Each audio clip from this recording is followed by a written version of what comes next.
എല്ലാവർക്കും നമസ്കാരം. നമ്മളുടെ അടുത്ത ടോപ്പിക് എന്ന് പറയുന്നത് സ്പെഷ്യൽ കോൺട്രാക്ട്സ് സെക്കൻഡ് പാർട്ടാണ്. നമ്മൾ സ്പെഷ്യൽ കോൺട്രാക്ട്സ് ഫസ്റ്റ് പാർട്ട് നമ്മൾ പഠിച്ചു. അതിനു മുമ്പായിട്ട് എന്താണ് സ്പെഷ്യൽ കോൺട്രാക്ട്സ് എന്ന് ഞാനൊന്ന് പറയുകയാണ്. അപ്പോൾ സ്പെഷ്യൽ കോൺട്രാക്ട്സ് എന്ന് പറഞ്ഞാൽ നമ്മൾ ഇതിനു മുൻപ് ആദ്യത്തെ ചാപ്റ്ററുകളിൽ പഠിച്ച കോൺട്രാക്ട്സിൻ്റെ ബേസിക് പ്രിൻസിപ്പിൾസാണ്. അതായത് എല്ലാ തരത്തിലുള്ള കോൺട്രാക്ട്സുകൾക്കും ഉണ്ടാകാവുന്ന അല്ലെങ്കിൽ അതിൻ്റെ പിന്നിൽ വരുന്ന ചില ബേസിക് പ്രിൻസിപ്പിൾസ് അഥവാ ബേസിക് ലോസ് അത് നമ്മൾ പഠിച്ചിട്ടുണ്ട്. ഫോർ എക്സാമ്പിൾ പറഞ്ഞാൽ ഓഫർ ആൻഡ് അക്സെപ്റ്റൻസ്. ഒരു കോൺട്രാക്റ്റ് ആകണമെങ്കിൽ ഓഫർ വേണം, അക്സെപ്റ്റൻസ് വേണം, അതുപോലെ കോമ്പൻസേഷൻ ഉണ്ടായിരിക്കണം. ഇങ്ങനെയുള്ള കുറേ ലോസ്, ബേസിക് പ്രിൻസിപ്പിൾസ് നമ്മൾ പഠിച്ചിട്ടുണ്ട്.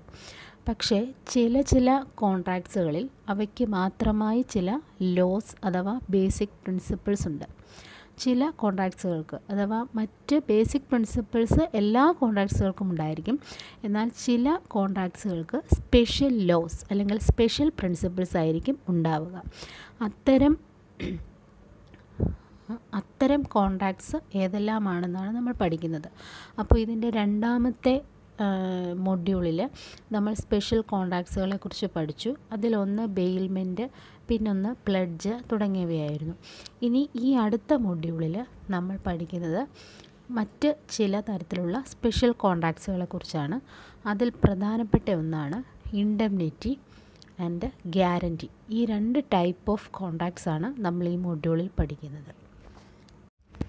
നമുക്ക് അടുത്തതായിട്ട് ഇൻഡെംനിറ്റി എന്താണെന്ന് നോക്കാം. ഇൻഡെംനിറ്റി എന്ന് പറയുന്നത് it's a special type of contract. It simply means to make goods any loss, damage or liability incurred by another. അതായത് ഒറ്റ വാക്കിൽ എന്താണ് ഇൻഡെംനിറ്റി എന്ന് ചോദിച്ചാൽ, ഇൻഡെംനിറ്റി എന്ന് പറയുന്നത് ഏതെങ്കിലും തരത്തിലുള്ള ലോസ് അല്ലെങ്കിൽ ഡാമേജ് അല്ലെങ്കിൽ ലയബിലിറ്റി, മറ്റൊരാൾ മുഖാന്തിരം ഉണ്ടാകാവുന്ന ഏതെങ്കിലും തരത്തിലുള്ള ലോസ് അഥവാ ഡാമേജ് അല്ലെങ്കിൽ ലയബിലിറ്റി, ഇവ കോമ്പൻസേറ്റ് ചെയ്യുന്നതിനെയാണ് ഇൻഡെംനിറ്റി എന്ന് പറയുന്നത്. അതായത് in a contract of indemnity one party promises to save the other from loss caused to him by the conduct of the promiser himself or of any third person. അതായത് ഇവിടെ ഇൻഡെംനിറ്റിയിൽ ഒരു വ്യക്തി അഥവാ ഒരു party he's promises to save the other, മറ്റൊരു വ്യക്തിയെ promise ചെയ്യുകയാണ്. എന്തിന്? ഒരു ലോസ് അഥവാ ഒരു ലയബിലിറ്റി ഉണ്ടാകുകയാണെങ്കിൽ അത് എങ്ങനെയുണ്ടാകുന്ന ലയബിലിറ്റിയാണ്? ആ പ്രോമിസർ മുഖാന്തിരമോ അല്ലെങ്കിൽ മറ്റേതെങ്കിലും മൂന്നാമതൊരു വ്യക്തിയോ അഥവാ ഈ പ്രോമിസർ മുഖാന്തിരമോ ഉണ്ടാകുന്ന ഏതെങ്കിലും തരത്തിലുള്ള ലോസ്, ലയബിലിറ്റി അഥവാ ഡാമേജ് കോമ്പൻസേറ്റ് ചെയ്തു കൊള്ളാമെന്നും അയാളെ അതിൽ നിന്നും സേവ് ചെയ്യാമെന്നും ഒരു വ്യക്തി മറ്റൊരു വ്യക്തിക്ക് പ്രോമിസ് കൊടുക്കുന്നതിനെയാണ് ഇൻഡെംനിറ്റി എന്ന് പറയുന്നത്. ഇൻഡെംനിറ്റി എന്ന വാക്കിൻ്റെ അർത്ഥം നഷ്ടപരിഹാര കരാർ എന്നാണ്. അഥവാ ഒരു വ്യക്തിക്കുണ്ടാകുന്ന നഷ്ടം പരിഹരിച്ചു കൊള്ളാമെന്ന് ഒരു പാർട്ടി മറ്റൊരു പാർട്ടിക്ക് പ്രോമിസ് ചെയ്യുന്നതാണ്. അത് ഏത് തരത്തിലുള്ള കോമ്പൻസേഷൻ അഥവാ ഏത് തരത്തിലുള്ള ലോസ് ആണെന്ന് പറഞ്ഞാലും അത് കോമ്പൻസേറ്റ് ചെയ്തു കൊള്ളാമെന്ന് ഒരു വ്യക്തി മറ്റൊരു വ്യക്തിക്ക് പ്രോമിസ് ചെയ്തു കൊടുക്കുന്നതിനെയാണ് ഇൻഡെംനിറ്റി എന്ന് പറയുന്നത്. അപ്പോൾ ഈ ഇൻഡെംനിറ്റിയിൽ രണ്ട് വ്യക്തികളാണ് ഉണ്ടാവുക. ഒന്ന് പ്രോമിസ് ചെയ്തു കൊടുക്കുന്നയാൾ, മറ്റൊന്ന് ആ പ്രോമിസ് സ്വീകരിക്കുന്നയാൾ അഥവാ നഷ്ടമുണ്ടാകുന്ന വ്യക്തി. അപ്പോൾ ആരാണോ പ്രോമിസ് ചെയ്തു കൊടുക്കുന്നത് അയാളെ നമുക്ക് ഇൻഡെംനിഫയർ എന്ന് വിളിക്കാം. അതുപോലെ തന്നെ ആർക്കാണോ പ്രോമിസ് കൊടുക്കുന്നത് അഥവാ നഷ്ടമുണ്ടാകുന്നയാൾ ആരാണോ അയാളെ ഇൻഡെംനിറ്റി ഹോൾഡർ എന്നോ ഇൻഡെംനിഫൈഡ് എന്നോ വിളിക്കുന്നു. അപ്പോൾ ഇതിലുള്ള രണ്ട് വ്യക്തികൾ, രണ്ട് പാർട്ടീസ് എന്ന് പറയുന്നത് ഒന്ന് ഇൻഡെംനിഫയറും ഒന്ന് ഇൻഡെംനിഫൈഡുമായിരിക്കും. ഒരു ഉദാഹരണത്തോടു കൂടി നമുക്കൊന്ന് വിശദീകരിച്ച് നോക്കാം. ഇൻഡെംനിറ്റി എന്ന് പറയുന്നത് എന്താണെന്ന് നമുക്കൊന്ന് വിശദീകരിക്കാം ഒരു എക്സാമ്പിൾ സഹിതം. അതായത് ഇൻഡെംനിറ്റി വരുന്നത് സെക്ഷൻ 124 അത് പ്രത്യേകം നിങ്ങൾ നോട്ട് ചെയ്യേണ്ടതാണ്. ഇൻഡെംനിറ്റി വരുന്നത് ഇന്ത്യൻ കോൺട്രാക്റ്റ് ആക്ട് 1872 സെക്ഷൻ 124 സെക്ഷനിലാണ് വരുന്നത്. അപ്പോൾ അതുകൊണ്ട് ആ സെക്ഷൻ പഠിക്കുക. Indemnity is under section 124 of Indian contract act 1872. So indemnity എന്ന് പറഞ്ഞാൽ എന്താണെന്ന് നമുക്കൊന്ന് നോക്കാം. Mister A promises to mister B or A ബിയുമായിട്ട് ഒരു കോൺട്രാക്റ്റിൽ ഏർപ്പെടുകയാണ്. അപ്പോൾ എ ബിക്ക് പ്രോമിസ് ചെയ്ത് കൊടുക്കുകയാണ്, ബിക്ക് ഏതെങ്കിലും തരത്തിലുള്ള നഷ്ടം എ മുഖാന്തിരം ഉണ്ടാകുകയാണെങ്കിൽ, അതായത് എ കാരണം ഏതെങ്കിലും തരത്തിലുള്ള നഷ്ടം ബിക്ക് ഉണ്ടാകുകയാണെങ്കിൽ, അഥവാ മറ്റേതെങ്കിലും വ്യക്തി, മൂന്നാമതൊരു വ്യക്തി, ഇപ്പോൾ സി മൂലം മൂന്നാമത്തെ ആൾ, അതായത് മൂന്നാമതൊരു പാർട്ടി മൂലമോ അഥവാ എ തന്നെ, എ സ്വയം മൂലമോ ഒരു ലോസ്, ഒരു നഷ്ടം ബിക്ക് ഉണ്ടാകുകയാണെങ്കിൽ ആ നഷ്ടം പരിഹരിച്ചു കൊള്ളാമെന്ന് എ ബിക്ക് പ്രോമിസ് ചെയ്യുന്നു. അപ്പോൾ എ പ്രോമിസറാണ്. ഒന്നുകിൽ ഈ എ മൂലമോ അല്ലെങ്കിൽ മറ്റ് മൂന്നാമതൊരു വ്യക്തി മൂലമോ ബിക്ക് ഏതെങ്കിലും തരത്തിലുള്ള നഷ്ടമുണ്ടാകുകയാണെങ്കിൽ, ആ കോൺട്രാക്റ്റിൽ ഏർപ്പെടുമ്പോൾ ബിക്ക് ഏതെങ്കിലും തരത്തിലുള്ള നഷ്ടമുണ്ടാകുകയാണെങ്കിൽ ആ നഷ്ടം പരിഹരിച്ചു കൊള്ളാമെന്ന് എ ബിക്ക് വാക്ക് കൊടുക്കുന്നു. So here is only 2 parties. അപ്പോൾ ആ മൂന്നാമത്തെ പാർട്ടി ഉണ്ടെങ്കിൽ അപ്പം അയാൾക്ക് എന്തായാലും ഇതുമായിട്ട് ബന്ധമൊന്നുമില്ല. എ ബിക്ക് പ്രോമിസ് നൽകുകയാണ് ചെയ്യുന്നത്. അപ്പോൾ എ ബിക്ക് പ്രോമിസ് ചെയ്യുകയാണ്, ബിക്ക് ഏതെങ്കിലും തരത്തിലുള്ള നഷ്ടം എ മുഖാന്തരമോ അഥവാ മൂന്നാമതൊരാൾ മുഖാന്തരമോ ബിക്ക് ഉണ്ടാകുകയാണെങ്കിൽ ബിക്ക് ആ ഒരു ലോസ് കോമ്പൻസേറ്റ് ചെയ്തു കൊള്ളാമെന്ന് എ പ്രോമിസ് ചെയ്യുകയാണ്. അപ്പോൾ ഇവിടെ A is the indemnifier and B is the indemnified or indemnity holder എന്ന് പറയുന്നു. അപ്പോൾ എ നമുക്കിവിടെ ഇൻഡംനിഫയർ എന്ന് വിളിക്കാം.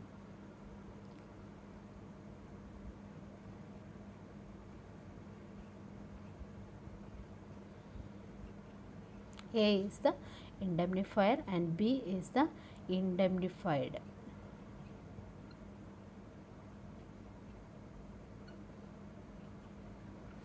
അപ്പോൾ ഈ രണ്ട് വ്യക്തികളാണ് ഇൻഡംനിറ്റിയിൽ ഉണ്ടാവുക. ഇൻഡംനിഫയർ ആൻഡ് ഇൻഡംനിറ്റി ഹോൾഡർ എന്നോ ഇൻഡംനിഫൈഡ് എന്നോ വിളിക്കും. ഇൻഡംനിറ്റിയുടെ ഏറ്റവും ബെസ്റ്റ് ഉദാഹരണമാണ് ഇൻഷുറൻസ് കമ്പനി, അഥവാ ഏതെങ്കിലും ഒരു ഇൻഷുറൻസ് കമ്പനി, LICയോ ഏതുമായിക്കോട്ടെ, ഒരു insurance company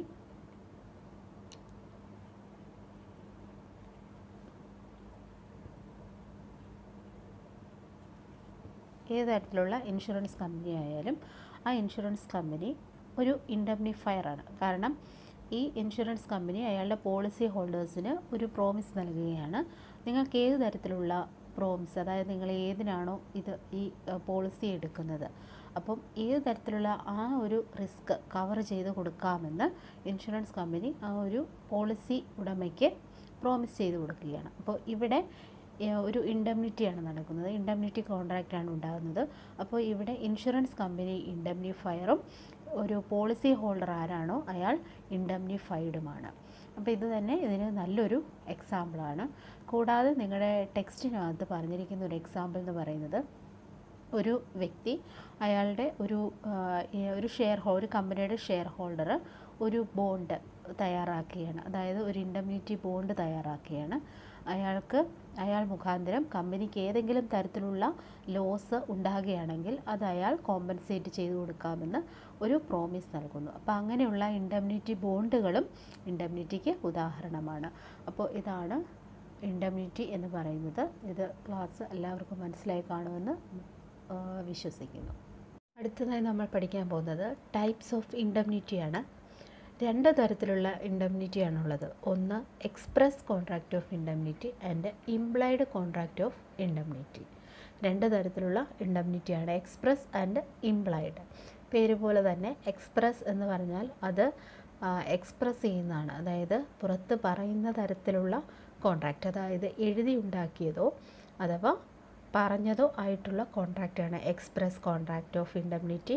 and implied contract of indemnity എന്ന് പറയുന്നത് ഇത് നിശബ്ദമായതാണ്. അതായത് ഒരു കോൺട്രാക്റ്റ് ഓഫ് ഇൻഡംനിറ്റി, ഒരു കോൺട്രാക്റ്റിൽ ഏർപ്പെടുമ്പോൾ തന്നെ അതിലൊരു ഈ കോൺട്രാക്റ്റ് ഓഫ് ഇൻഡംനിറ്റി അവിടെ ഉണ്ടായിരിക്കും. എന്ന് വെച്ചാൽ ഒരു വ്യക്തി മറ്റൊരു വ്യക്തിക്ക് ഒരു പ്രോമിസ് ചെയ്യേണ്ടത് ആ ഒരു പ്രോമിസ് കൊടുക്കേണ്ടത് അത്യാവശ്യമാണ്. അത് ഇപ്പോൾ അത് പറഞ്ഞില്ലെങ്കിൽ കൂടി ആ ഒരു കോൺട്രാക്റ്റിൽ അത് അനിവാര്യമായിരിക്കും. അത്തരം കോൺട്രാക്റ്റുകളാണ് ഇംപ്ലൈഡ് കോൺട്രാക്റ്റ് ഓഫ് ഇൻഡെംനിറ്റി എന്ന് പറയുന്നത്.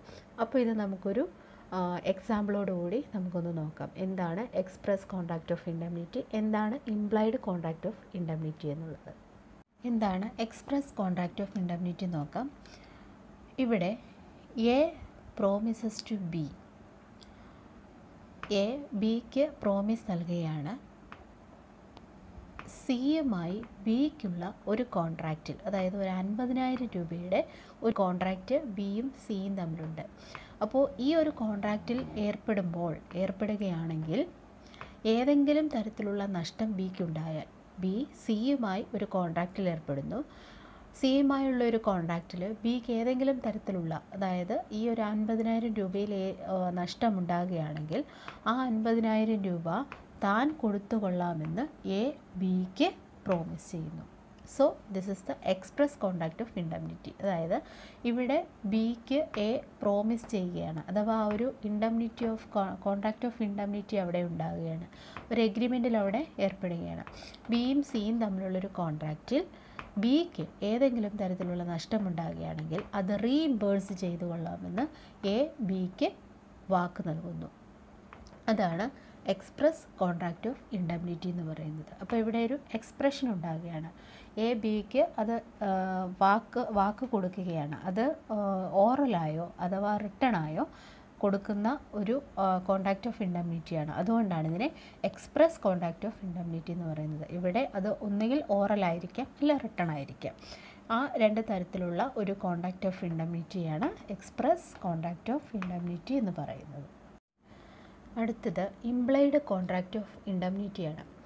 ഇംപ്ലൈഡ് കോൺട്രാക്റ്റ് ഓഫ് ഇൻഡെംനിറ്റി എന്ന് പറയുന്നത് അത് നിയമപരമായിട്ടുണ്ടാകാവുന്ന ഒരു കോൺട്രാക്റ്റ് ഓഫ് ഇൻഡെംനിറ്റിയാണ്. അഥവാ ഇത്തരം കോൺട്രാക്റ്റ് ഓഫ് ഇൻഡെംനിറ്റി എന്ന് പറയുന്നത് ഓട്ടോമാറ്റിക്കലി ഉണ്ടാകുന്ന, അതായത് നിയമപരമായിട്ട് അതങ്ങനെയാണ് വേണ്ടത്. അതാണ് ഇംപ്ലൈഡ് കോൺട്രാക്റ്റ് ഓഫ് ഇൻഡെംനിറ്റി എന്ന് പറയുന്നത്. അതായത് ഒരു കോൺട്രാക്റ്റിൽ ഏതെങ്കിലും തരത്തിലുള്ള നഷ്ടമുണ്ടായാൽ, ഒരാൾക്കൊരു നഷ്ടമുണ്ടായാൽ മറ്റേയാൾ അത് നികത്തണം എന്ന് പറയുന്നത് നിയമമാണ്.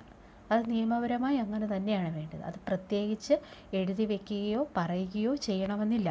അത് നിയമപരമായിട്ട് അങ്ങനെ തന്നെയാണ് വേണ്ടത് എന്നുണ്ടെങ്കിൽ അത്തരം കോൺട്രാക്റ്റ് ഓഫ് ഇൻഡെംനിറ്റിയെ നമ്മൾ ഇംപ്ലൈഡ് കോൺട്രാക്റ്റ് ഓഫ് ഇൻഡെംനിറ്റി എന്ന് വിളിക്കുന്നു.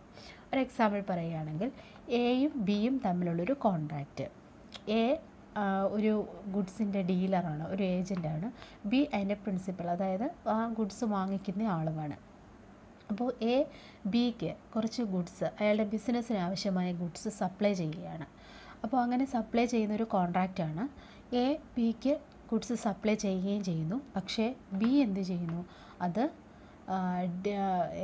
ഡിനേ ചെയ്യുകയാണ്. അതായത് ഇപ്പോൾ അത് ആവശ്യമില്ല എന്ന് പറഞ്ഞതുകൊണ്ട് അത് അയാൾ ആ ഒരു കോൺട്രാക്റ്റ് ആ സമയത്ത് ഉപേക്ഷിക്കുകയാണ്. അപ്പോൾ അതുമൂലം എയ്ക്ക് ചില നഷ്ടങ്ങൾ ഉണ്ടാവുകയും എ അത് മറ്റൊരാൾക്ക് വിൽക്കുകയും ചെയ്യുന്നു. പക്ഷേ എയ്ക്ക് ചില നഷ്ടമുണ്ടായി. ബി അത് തിരസ്കരിച്ചതുകൊണ്ടാണ് എയ്ക്ക് ആ നഷ്ടമുണ്ടായത്. അങ്ങനെ വരുന്ന കേസിൽ ബി നിയമപരമായി എയ്ക്ക് ആ നഷ്ടം കോമ്പൻസേറ്റ് ചെയ്യേണ്ടതാണ്. അത് നിയമപരമായിട്ടുള്ള ഒരു കോമ്പൻസേഷൻ അല്ലെങ്കിൽ ഒരു ഇൻഡെംനിറ്റിയാണ്. ബി എയ്ക്കുണ്ടാകുന്ന നഷ്ടം നികത്തി കൊടുക്കേണ്ടത് നിയമപരമായിട്ടാണ്. അഥവാ നിയമം അനുശാസിക്കുന്ന തരത്തിൽ ബി എയുടെ ആ ഒരു നഷ്ടം നികത്തി കൊടുക്കേണ്ടതാണ്. ഇതിനെയാണ് ഇംപ്ലൈഡ് കോൺട്രാക്റ്റ് ഓഫ് ഇൻഡെംനിറ്റി എന്ന് പറയുന്നത്. അപ്പോൾ ഇവിടെ എ എന്ന് പറയുന്ന ഇൻഡെംനിഫയറും ബി എന്ന് പറയുന്ന ഇൻഡെംനിഫൈഡും ഇവിടെ നഷ്ടമുണ്ടാകുന്നയാൾ എ ആണ്, ബി ആണ് നഷ്ടം പരിഹരിച്ചു കൊടുക്കുന്നത്. So here in this case B is the indemnifier and A is the indemnified. അപ്പോൾ ഇതിനെയാണ് ഇംപ്ലൈഡ് കോൺട്രാക്റ്റ് ഓഫ് ഇൻഡെംനിറ്റി എന്ന് പറയുന്നത്. ഇംപ്ലൈഡ് കോൺട്രാക്റ്റ് ഓഫ് ഇൻഡെംനിറ്റി എന്ന് പറയുന്നത് നിയമപരമായിട്ടുണ്ടാകാവുന്ന കോൺട്രാക്റ്റ് ഓഫ് ഇൻഡെംനിറ്റിയാണ്. അത് പ്രത്യേകിച്ച് പറയുകയോ എഴുതുകയോ ചെയ്യണമെന്നില്ല. നിയമപരമായിട്ട് ആ കോൺട്രാക്റ്റിൽ അങ്ങനെ തന്നെ ഉണ്ടാകേണ്ടത് അനിവാര്യമാണ്. ഇത്തരം കോൺട്രാക്റ്റ് ഓഫ് ഇൻഡെംനിറ്റിയാണ് ഇംപ്ലൈഡ് കോൺട്രാക്റ്റ് ഓഫ് ഇൻഡെംനിറ്റി. നമ്മുടെ അടുത്ത ടോപ്പിക് എന്ന് പറയുന്നത് ഗ്യാരണ്ടിയാണ്. ഗ്യാരണ്ടി എന്ന് പറഞ്ഞാൽ ആ വാക്ക് നമുക്കറിയാം, ഉറപ്പ് എന്നാണ്. ഗ്യാരണ്ടി എന്ന് പറയുന്നത് ഇന്ത്യൻ കോൺട്രാക്റ്റ് ആക്ടിലെ സെക്ഷൻ 126 വരുന്നത്. അപ്പോൾ അത് പ്രത്യേകം നോട്ട് ചെയ്യുക. സെക്ഷൻ 126 ആണ് ഇന്ത്യൻ കോൺട്രാക്റ്റ് ആക്ടിലെ സെക്ഷൻ 126 ആണ് ഗ്യാരണ്ടി വരുന്നത്. അപ്പോൾ ഗ്യാരണ്ടി എന്ന് പറയുന്നത് അതൊരു ഉറപ്പാണ്. ഇറ്റ്സ് എ ഷുവർട്ടി, ഒരു ഉറപ്പ് നൽകുകയാണ്. അതായത് ഒരു വ്യക്തി മറ്റൊരു വ്യക്തിക്ക് ഒരു ഉറപ്പ് നൽകുകയാണ്. ഏതെങ്കിലും തരത്തിലുള്ള ഒരു ഡാമേജ് അല്ലെങ്കിൽ ഒരു ലോസ്, ഒരു ലയബിലിറ്റി ഉണ്ടാകുകയാണെങ്കിൽ അയാൾക്ക് അത് കോമ്പൻസേറ്റ് ചെയ്യാമെന്ന് അയാൾക്കൊരു ഉറപ്പ് നൽകുന്നതിനെയാണ് ഗ്യാരണ്ടി എന്ന് പറയുന്നത്. ഇൻഡെംനിറ്റിയും ഗ്യാരണ്ടിയും തമ്മിൽ കുറേ സാമ്യം തോന്നുമെങ്കിലും ഗ്യാരണ്ടി കുറച്ചുകൂടി വൈഡാണ്. അതായത് ഒരു ഈട് നിൽപ്പാണ് ഗ്യാരണ്ടി എന്ന് പറയുന്നത്. മറ്റൊരാൾക്ക് വേണ്ടി ഈട് നിൽക്കുകയാണ്. അതേസമയം ഇൻഡെംനിറ്റി എന്ന് പറയുന്നത് ഇറ്റ്സ് എ കോമ്പൻസേഷൻ നൽകുന്നതിനെയാണ്. അത് റീഇംബേഴ്സ് ചെയ്യുന്നതാണ് ഇൻഡെംനിറ്റി വരുന്നത്. അപ്പോൾ ഗ്യാരണ്ടി എന്ന് പറയുന്നത് അവിടെ റീഇംബേഴ്സ് അല്ല, മറ്റൊരാൾക്ക് വേണ്ടി ഒരാൾ ഒരു ഉറപ്പ് നൽകുകയാണ്. മറ്റൊരാൾ ഏതെങ്കിലും തരത്തിലുള്ള ഡീഫോൾട്ട്, അയാളുടെ കേസിൽ ഏതെങ്കിലും ഡീഫോൾട്ട് ഉണ്ടാകുകയാണെങ്കിൽ താൻ അത് കോമ്പൻസേറ്റ് ചെയ്യാം എന്ന് ഒരു ഗ്യാരണ്ടി നിൽക്കുകയാണ് ചെയ്യുന്നത്. ഒരു ഉറപ്പ് നിൽക്കുകയാണ് ചെയ്യുന്നത്. ഈട് നിൽക്കുക എന്നൊക്കെ നമ്മൾ പറയാറില്ലേ, അതാണ്. അപ്പോൾ അതാണ് ഗ്യാരണ്ടി എന്ന് പറയുന്നത്. അപ്പോൾ ഇവിടെ ഗ്യാരണ്ടി എന്ന് പറയുന്നത് മറ്റൊരാൾക്കൊരു ഡീഫോൾട്ട് ഉണ്ടാകുമ്പോൾ അതിനെ ആശ്രയിച്ചാണ് ഗ്യാരണ്ടി ഉണ്ടാകുന്നത്. അതായത് അതായത് ഈ കോൺട്രാക്റ്റിൽ ഏർപ്പെടുന്ന ആളുകൾ തമ്മിൽ ഗ്യാരണ്ടി നിൽക്കുമ്പോൾ മറ്റൊരാൾക്ക് വേണ്ടിയാണ്, മൂന്നാമതൊരാൾക്ക് വേണ്ടിയാണ് ഗ്യാരണ്ടി നിൽക്കുന്നത്. ഇൻഡെംനിറ്റിയിൽ അങ്ങനെയല്ല, രണ്ട് വ്യക്തികൾ തമ്മിലാണ് ഒരു ഇൻഡെംനിറ്റി ഉണ്ടാകുന്നത്. അതായത് ഒരു കോമ്പൻസേഷൻ, ഒരു പ്രോമിസ് നൽകുന്ന രണ്ട് വ്യക്തികൾ തമ്മിലാണ്. ഇവിടെ ഗ്യാരണ്ടി നിൽക്കുന്നത് മൂന്നാമതൊരാൾക്ക് വേണ്ടിയാണ് ഗ്യാരണ്ടി നിൽക്കുന്നത്. അപ്പോൾ ഇവിടെ 3 വ്യക്തികളുണ്ടെന്ന് മനസ്സിലായിരിക്കും. 3 പാർട്ടീസാണ് ഗ്യാരണ്ടിയിലുള്ളത്. അപ്പോൾ ഇവിടെ ഗ്യാരണ്ടി എന്ന് പറയുന്നത് സെക്ഷൻ 126 ആണ്, അത് ഓർക്കുക. അപ്പോൾ അതൊരു ഈട് നിൽക്കലാണ്, അഥവാ ഒരു ഉറപ്പ് നൽകലാണ്. മൂന്നാമതൊരാൾക്കൊരു ഡീഫോൾട്ട് ഉണ്ടാകുകയാണെങ്കിൽ അതിനു വേണ്ടി ഗ്യാരണ്ടി ചെയ്യുകയാണ് ചെയ്യുന്നത്. അപ്പോൾ അതെന്താണെന്ന് നമുക്കൊരു എക്സാമ്പിൾ സഹിതം ഒന്ന് നോക്കാം. ഇൻഡെംനിറ്റിയുടെ ഏറ്റവും ബെസ്റ്റ് ഉദാഹരണമാണ് ഇൻഷുറൻസ് കമ്പനി, അഥവാ ഏതെങ്കിലും ഒരു ഇൻഷുറൻസ് കമ്പനി, LICയോ ഏതുമായിക്കോട്ടെ, ഒരു ഇൻഷുറൻസ് കമ്പനി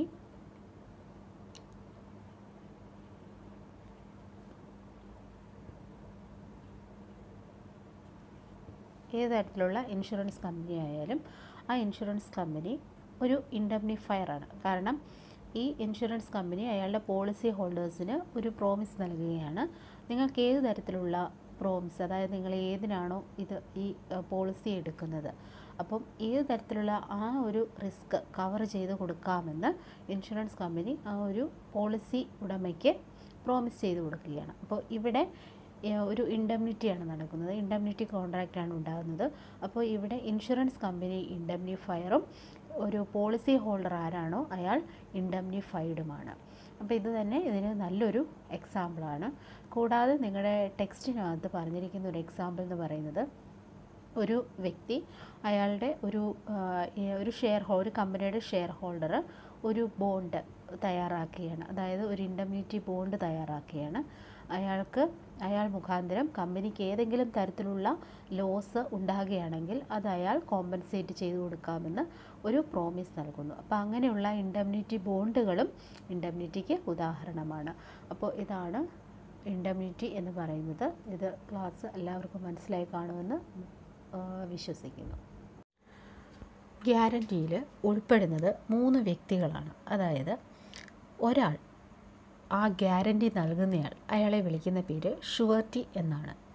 രണ്ടാമത്തെ ആൾ ആർക്ക് വേണ്ടിയാണ് ഗ്യാരണ്ടി നിൽക്കുന്നത്, അയാളെ പ്രിൻസിപ്പാൾ ഡെറ്റർ എന്ന് വിളിക്കുന്നു. ആർക്ക് വേണ്ടിയാണോ ഈ ഷുവർട്ടി അഥവാ ഗ്യാരണ്ടി നിൽക്കുന്നയാൾ ആർക്ക് വേണ്ടിയാണ് ഗ്യാരണ്ടി നൽകുന്നത് അയാളെയാണ് പ്രിൻസിപ്പാൾ ഡെറ്റർ എന്ന് പറയുന്നത്. ഇനി ആർക്കാണ് ഗ്യാരണ്ടി നൽകുന്നത് അയാളെ ക്രെഡിറ്റർ എന്ന് വിളിക്കുന്നു. അപ്പോൾ ഇവിടെ 3 വ്യക്തികളാണുള്ളത്. ഒന്ന് ഗ്യാരണ്ടി നൽകുന്നയാൾ, മറ്റൊന്ന് ആർക്ക് വേണ്ടിയാണ് ഗ്യാരണ്ടി നിൽക്കുന്നത് അയാളാണ് പ്രിൻസിപ്പാൾ ഡെറ്റർ, മൂന്നാമത് ആർക്കാണ് ഗ്യാരണ്ടി നൽകുന്നത് അയാളാണ് ക്രെഡിറ്റർ. അപ്പോൾ ഈ ഒരു 3 പാർട്ടീസാണ് ഗ്യാരണ്ടിയിൽ ഇൻവോൾവ് ആയിരിക്കുന്നത്. എന്താണ് ഗ്യാരണ്ടി എന്നുള്ളത് നമുക്കൊരു ഉദാഹരണ സഹിതം ഒന്ന് വ്യക്തമാക്കാം. ഇവിടെ വൈക്ക് ഒരു 10,000 രൂപയുടെ ആവശ്യമുണ്ട്.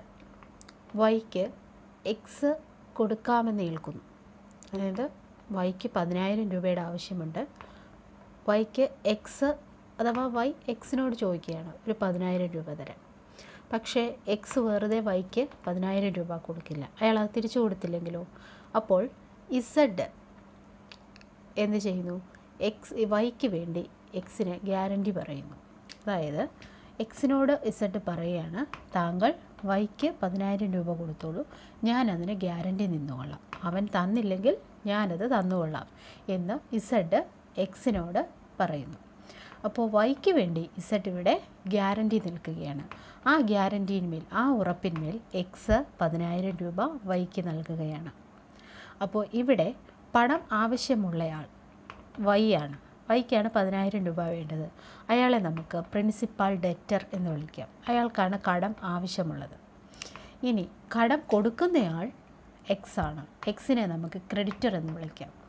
ഇനി ആരുടെ ഉറപ്പിന്മേലാണ് എക്സ് വൈക്ക് പണം കൊടുക്കുന്നത്? ഇസഡിൻ്റെ ഉറപ്പിന്മേലാണ്. അപ്പോൾ ഇസഡിനെ നമുക്ക് ഷുവർട്ടി എന്ന് വിളിക്കാം. അപ്പോൾ ഇവിടെ ഈ ഗ്യാരണ്ടിയിൽ ഉൾപ്പെട്ടിരിക്കുന്ന 3 വ്യക്തികൾ ഈ ഒരു എക്സാമ്പിളിൽ Y is the principal debtor, Z is the surety and X is creditor. ഈ ഉദാഹരണത്തിൽ തന്നെ എന്താണ് ഗ്യാരണ്ടി എന്ന് മനസ്സിലായി കാണും. സാധാരണ രീതിയിൽ നമ്മളൊരു ബാങ്കിൽ ലോണ് എടുക്കാൻ ചെല്ലുമ്പോൾ ഒരു ഈട് അല്ലെങ്കിൽ ഉറപ്പിന്മേൽ, അഥവാ നിങ്ങൾ കേട്ടിട്ടുണ്ടായിരിക്കും പരസ്പര ജാമ്യത്തിന്മേലൊക്കെ ലോൺ കൊടുക്കുന്നതൊക്കെ, ഇതെല്ലാം ഗ്യാരണ്ടിയാണ്. അഥവാ നമ്മൾ മറ്റൊരാളുടെ ജാമ്യത്തിന്മേൽ ഏത് കടം വാങ്ങിച്ചാലും അത് ഗ്യാരണ്ടിയിൽ വരുന്നു, കോൺട്രാക്റ്റ് ഓഫ് ഗ്യാരണ്ടിയിൽ വരുന്നു. അപ്പം ഇതിനെയാണ് ഗ്യാരണ്ടി എന്ന് പറയുന്നത്. വളരെ എളുപ്പമുള്ള കാര്യമാണ്. 3 പേഴ്സൺസാണ് ഇതിൽ ഇൻക്ലൂഡ് ആയിരിക്കുന്നത്: principal debtor, surety and creditor. ഈ ഒരു ഉദാഹരണം മനസ്സിൽ വെച്ചേക്കുക. അടുത്തത് ഗ്യാരണ്ടിയുടെ ഫീച്ചേഴ്സാണ്. What are the features? പ്രത്യേകതകൾ എന്തെല്ലാമാണ്? നമ്മൾ ഈ പറഞ്ഞതിനകത്തു നിന്ന് തന്നെ എന്തൊക്കെയാണ് പ്രത്യേകതകൾ എന്ന് മനസ്സിലാക്കി കാണും.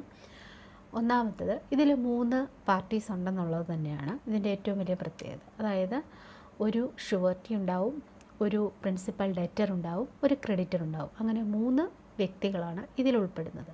രണ്ടാമത് പറയുന്നത് ലയബിലിറ്റിയാണ്. ലയബിലിറ്റി എന്ന് പറയുന്നത്, ഇവിടെ ലയബിലിറ്റി ഉണ്ടാകുന്നത് പ്രിൻസിപ്പൽ ഡെറ്ററിൻ്റെ ഡീഫോൾട്ട് മുഖാന്തരമാണ്. അതായത് ആരാണോ കടം വാങ്ങുന്നത് അയാൾ ഡീഫോൾട്ട് കാണിക്കുകയാണെങ്കിൽ മാത്രം, അഥവാ അയാളുടെ ഭാഗത്തു നിന്നൊരു വീഴ്ച വരുമ്പോൾ മാത്രമാണ് ഇവിടെ ലയബിലിറ്റി ഉണ്ടാകുന്നത്. അപ്പോഴാണ് ഇവിടെ ഷുവർട്ടിക്ക് പ്രാധാന്യം ഉണ്ടാകുന്നത്. അപ്പോൾ ഒരു പ്രിൻസിപ്പൽ ഡെറ്റർ കടം വാങ്ങുന്നയാളാരാണോ അയാളുടെ ഡീഫോൾട്ടിന് അനുസരിച്ചിരിക്കും ഒരു ഗ്യാരണ്ടിയിൽ ലയബിലിറ്റി ഉണ്ടാകുന്നത്. അപ്പോൾ ഇവിടുത്തെ രണ്ടാമത്തെ പ്രത്യേകത എന്ന് പറയുന്നത് ലയബിലിറ്റി ഉണ്ടാകുന്നത് പ്രിൻസിപ്പൽ ഡെറ്റർ അഥവാ കടം വാങ്ങിക്കുന്ന ആളെ ആശ്രയിച്ചിരിക്കുന്നു. അയാൾ ആ കടം തിരിച്ചു കൊടുക്കുന്നതിൽ വീഴ്ച വരുത്തുമ്പോൾ അവിടെ ഷുവർട്ടിക്ക് പ്രാധാന്യമുണ്ടാകുന്നു, അഥവാ ഗ്യാരണ്ടിക്ക് പ്രാധാന്യമുണ്ടാകുന്നു. മൂന്നാമത്തത് essentials of a valid contract. ഒരു വാലിഡ് കോൺട്രാക്റ്റിന് ആവശ്യമായിരിക്കേണ്ട എല്ലാ കാര്യങ്ങളും ഗ്യാരണ്ടിയിലും ആവശ്യമായിട്ടുണ്ട്. അഥവാ നമ്മൾ പഠിച്ചിട്ടുള്ളതാണ് already essentials of valid contract. അതായത് ഒരു കോൺട്രാക്റ്റ് വാലിഡ് ആയിരിക്കണം എന്നുണ്ടെങ്കിൽ എന്തെല്ലാം കാര്യങ്ങളാണ് ആവശ്യം? അതായത് ഫ്രീ കൺസെൻറ്റ്, കൺസിഡറേഷൻ, ഒരു ലോഫുൾ ഒബ്ജക്റ്റ്, ഒരു കോമ്പിറ്റൻസി ഓഫ് ദ പാർട്ടീസ്, ഇതെല്ലാം ഒരു വാലിഡ് കോൺട്രാക്റ്റിന് എസെൻഷ്യൽസ് ആണ്.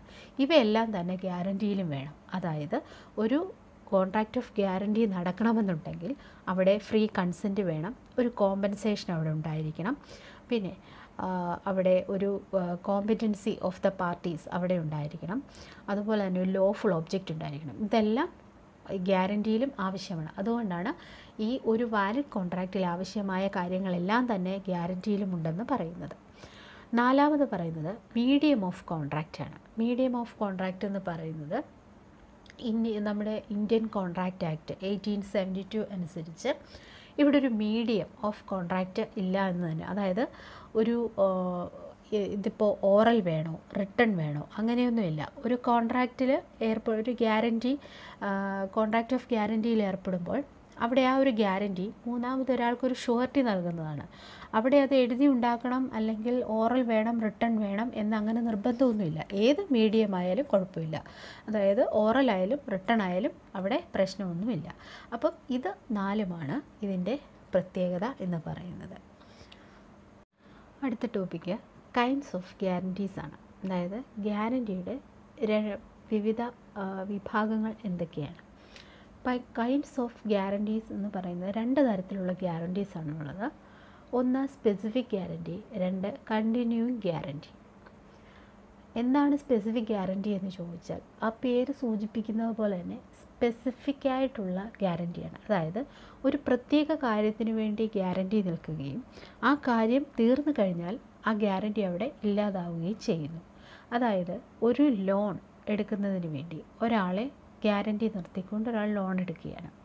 ആ ലോൺ റീപേ ചെയ്യുന്ന സമയം തന്നെ ആ ഗ്യാരൻറ്റി അവിടെ സ്റ്റോപ്പ് ആവുകയാണ്. അതായത് അവിടെ ആ ഗ്യാരൻറ്റി ടെർമിനേറ്റ് ചെയ്യുന്നു. അതായത് എപ്പോഴാണ് ആ ലോണ് അല്ലെങ്കിൽ അതിൻ്റെ റീപേയ്മെൻറ്റ് നടക്കുന്നത്, അപ്പോൾ ആ ഗ്യാരൻറ്റി അവിടെ ടെർമിനേറ്റ് ചെയ്യുന്നു, സ്റ്റോപ്പ് ആവുന്നു. അഥവാ ഇപ്പോൾ സപ്പോസ് ഏതെങ്കിലും കേസിൽ ആ ഗ്യാരൻറ്റി ആർക്ക് വേണ്ടിയാണോ ഗ്യാരൻറ്റി നിന്നത്, അതായത് പ്രിൻസിപ്പൽ ഡെറ്റർ, അയാൾ ആ തുക അടയ്ക്കുന്നില്ലെന്ന് വയ്ക്കുക. അങ്ങനെ അടയ്ക്കുന്നില്ല എങ്കിൽ കൂടി ഈ ഷുവർട്ടി പറഞ്ഞിരിക്കുന്ന ഗ്യാരൻറ്റി ചെയ്തിരിക്കുന്ന അയാൾ പ്രിൻസിപ്പൽ ഡെറ്റർ വാങ്ങിയ തുക ഷുവർട്ടി അടയ്ക്കേണ്ടതാണ്. ഏത് രീതിയിലായാലും, ഇപ്പോൾ പ്രിൻസിപ്പൽ ഡെറ്ററിൻ്റെ ഡിഫോൾട്ട് കൊണ്ടായാൽ പോലും ആ ലോണ് റീപേ ചെയ്യുന്നത് എപ്പോഴാണോ അപ്പോൾ ആ ഗ്യാരൻറ്റി അവിടെ ഇല്ലാതാവുന്നു, സ്റ്റോപ്പ് ആവുന്നു. അതാണ് സ്പെസിഫിക് ഗ്യാരൻറ്റി എന്ന് പറയുന്നത്. പിന്നെ ഈ സ്പെസിഫിക് ഗ്യാരൻറ്റിയുടെ ഒരു പ്രത്യേകത എന്താണെന്ന് വെച്ചാൽ അത് ഒരിക്കലും റീവോക്ക് ചെയ്യാനോ വിഡ്രോ ചെയ്യാനോ സാധിക്കില്ല എന്നുള്ളതാണ്.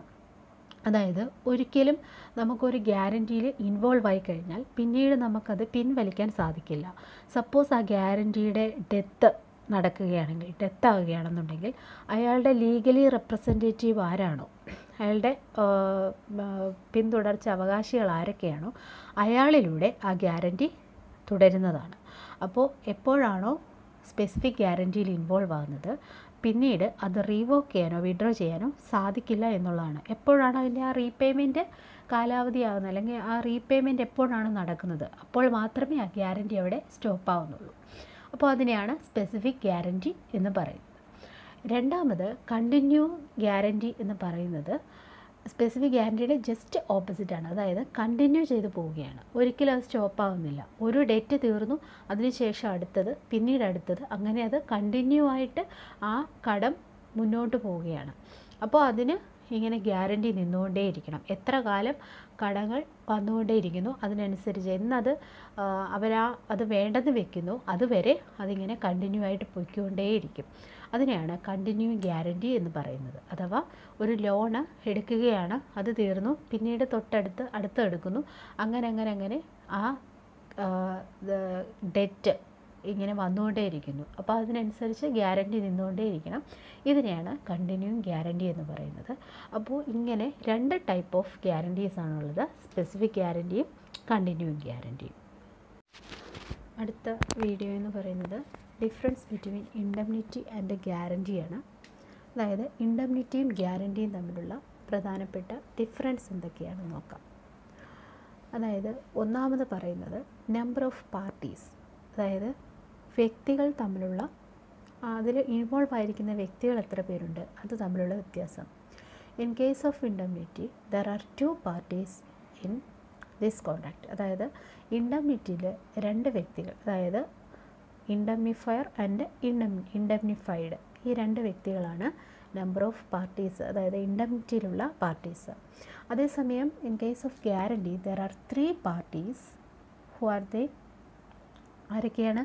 ഒന്ന് principal debtor, surety and creditor. 3 പേരാണ് ഗ്യാരൻറ്റിയിൽ ഇൻവോൾവ് ആയിരിക്കുന്ന വ്യക്തികൾ. അതുപോലെ രണ്ടാമത് പറഞ്ഞാൽ നമ്പർ ഓഫ് കോൺട്രാക്റ്റ്, എത്ര കോൺട്രാക്റ്റുകളുണ്ട്. ഇൻഡംനിറ്റിയുടെ കേസിലാണെങ്കിൽ ഒരേ ഒരു കോൺട്രാക്റ്റ്, അതായത് ഇൻഡംനിഫയറും ഇൻഡംനിഫൈഡും തമ്മിലുള്ള ഒരു കോൺട്രാക്റ്റ് മാത്രമേ ഇൻഡംനിറ്റിയിൽ ഉണ്ടാകുന്നുള്ളൂ. അതേസമയം ഗ്യാരൻറ്റിയിൽ ദർ ആർ 3 സബ് കോൺട്രാക്ട്സ്, അതായത് 3 സബ് കോൺട്രാക്ട്സുകൾ ഉണ്ടാകാൻ ചാൻസ് ഉണ്ട്. അതായത് ഒന്ന് മെയിനായിട്ട്, അതായത് ഒരു കോൺട്രാക്റ്റ് ഉണ്ടാവും, അതുകൂടാതെ എക്സും ഇപ്പോൾ ഒരു ആരൊക്കെയാണോ കടം വാങ്ങുന്നത്, ഇപ്പോൾ എക്സിൻ്റെ കയ്യിൽ നിന്ന് വൈ വാങ്ങുന്നുവെങ്കിൽ അവിടെ വൈയും എക്സും തമ്മിലുള്ളൊരു കോൺട്രാക്റ്റ് ഉണ്ട്. പിന്നീട് ഈ തുക കൊടുക്കാതെ വന്നാൽ ഷുവർട്ടിയും വാങ്ങിയിരിക്കുന്ന, അതായത് പ്രിൻസിപ്പൽ ഡെറ്റർ തുക കൊടുക്കാതെ വന്നാൽ വാങ്ങിയിരിക്കുന്ന ആരാണോ കൊടുത്തത് ആ ക്രെഡിറ്ററും അതുപോലെ ഷുവർട്ടിയും ആരാണ് ഗ്യാരണ്ടി നൽകുന്നത് അവർ തമ്മിലൊരു കോൺട്രാക്റ്റ് ഉണ്ടാവും. പിന്നീട് ഈ ഷുവർട്ടിക്ക് നമ്മുടെ പ്രിൻസിപ്പൽ ഡെറ്ററിൻ്റെ കയ്യിൽ നിന്ന് കടം വാങ്ങിയ ആളാരാണോ അയാളുടെ കയ്യിൽ നിന്ന് പിന്നീട് അത് റിക്കവർ ചെയ്ത് വാങ്ങാവുന്നതാണ്.